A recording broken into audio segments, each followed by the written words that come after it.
మనం ఒక gated కమ్యూనిటీలోకి enter అయ్యే ముందు స్టార్టింగ్లో ఒక సెక్యూరిటీ పర్సన్ మనల్ని చెక్ చేస్తాడు. మనం ఈ కమ్యూనిటీకి చెందిన పర్సనా కాదా అని అది స్టిక్కర్స్ ద్వారా కానీ మన దగ్గర ఉన్న యాక్సెస్ కార్డ్ ద్వారా కానీ చెక్ చేస్తాడు. అక్కడ చెక్ చేసిన తర్వాత మళ్ళీ మనం మన ఫ్లాట్లోకి ఎంటర్ అయ్యే ముందు మనం మన ఫింగర్ ప్రింట్స్ని స్కాన్ చేయాలి. సో ఇక్కడ కూడా మన పాస్ అయిన తర్వాతనే మనం మన ఫ్లాట్లోకి ఎంటర్ అవ్వగలం. సో ఇది మల్టీ లేయర్ సెక్యూరిటీ సిస్టమ్. మన ప్రాజెక్ట్స్లో కూడా ఎగ్జాక్ట్లీ ఇలానే మనం మల్టీ లేయర్ సెక్యూరిటీ సిస్టమ్ని ఇంప్లిమెంట్ చేస్తాం.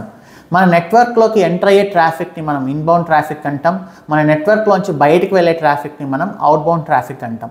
మన నెట్వర్క్కి ట్రాఫిక్ వచ్చేటప్పుడు మనం సబ్నెట్ దగ్గర NACL నెట్వర్క్ యాక్సెస్ కంట్రోల్ లిస్ట్ని యూజ్ చేసి మనం సెక్యూరిటీ టెస్ట్ అనేది చేస్తాం.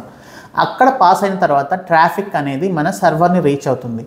అక్కడ సెక్యూరిటీ గ్రూప్ యూజ్ చేసి మనం మళ్ళీ నెట్వర్క్ని టెస్ట్ చేస్తాం. ఇక్కడ పాస్ అయిన తర్వాత ట్రాఫిక్ అనేది మన అప్లికేషన్ రీచ్ అవుతుంది. తర్వాత రెస్పాన్స్ అనేది బ్యాక్ అనేది వెళ్తుంది, మన నెట్వర్క్లోంచి బయటకు వెళ్తుంది.